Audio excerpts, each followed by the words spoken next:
I tried to find some statistics on opt-in v opt-out. In other words, if you have a 100% database and you just do opt-in as opposed to opt-out, what percentage change is likely to occur?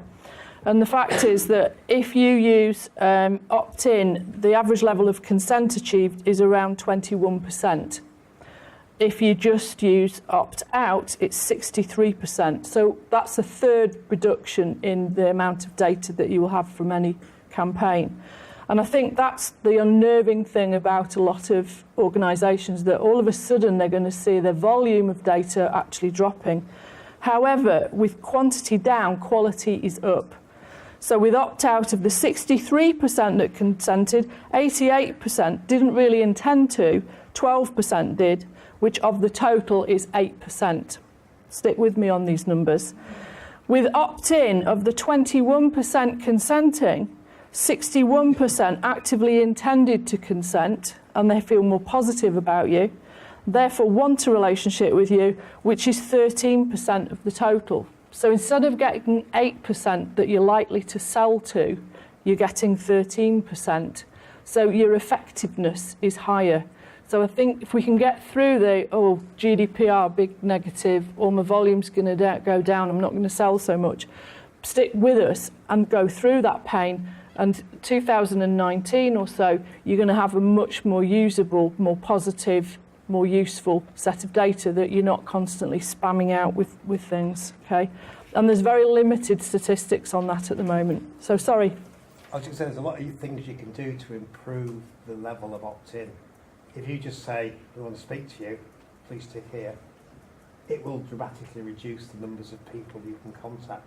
But if you're doing things by saying, as soon as you start saying, we'll never give our data to anyone else, if you don't do that, your levels will go up. If you start saying, this is actually what we're going to do with your data, which is what you need to do anyway, your levels will go up. If you start saying, how would you like us to talk to you, your levels will go up. So you can get to a very low level, and you can actually build up from there. You won't get back to the opt-out levels, but what you will end up with is a higher level of opt-ins, and it will be a much higher quality, because these are people who've actually consciously said, we want to speak to you, or we want you to speak to us, and that's actually what you want. Okay, Harry, do you? Thanks. I think I went to a course at Old Trafford last week, and it was from a software house, and they were saying that, totally in line with Jane's comment at the start, 75% of current data will probably be useless.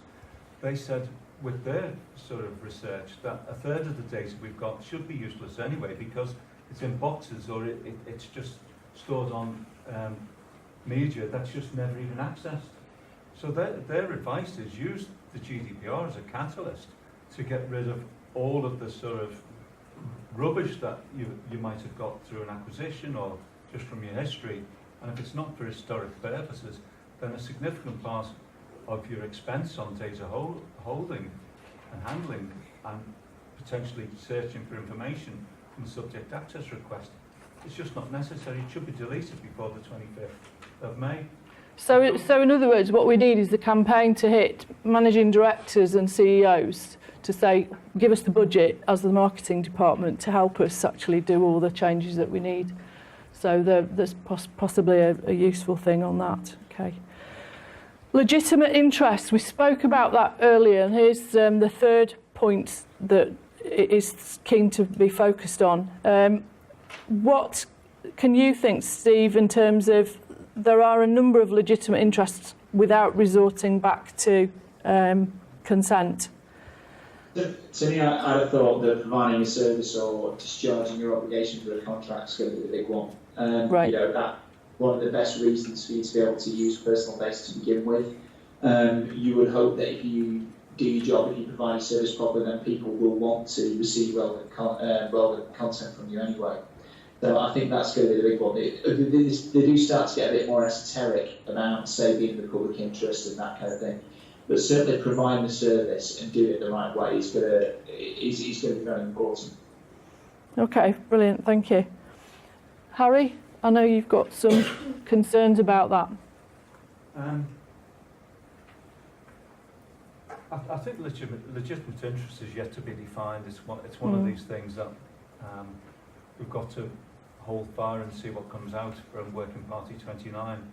But I think you've got enough on this, as Steve says, this contractual interest is a massive opportunity for us. And I've been working with people and they've said, oh my God, my business model for the last 15 years is just shot.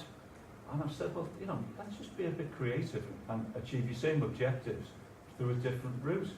So it's what you said about don't panic. You know, wherever there's ample basis to gather the information you need to conduct your business. Just be calm about it and think outside the box. Okay, brilliant. Thank you.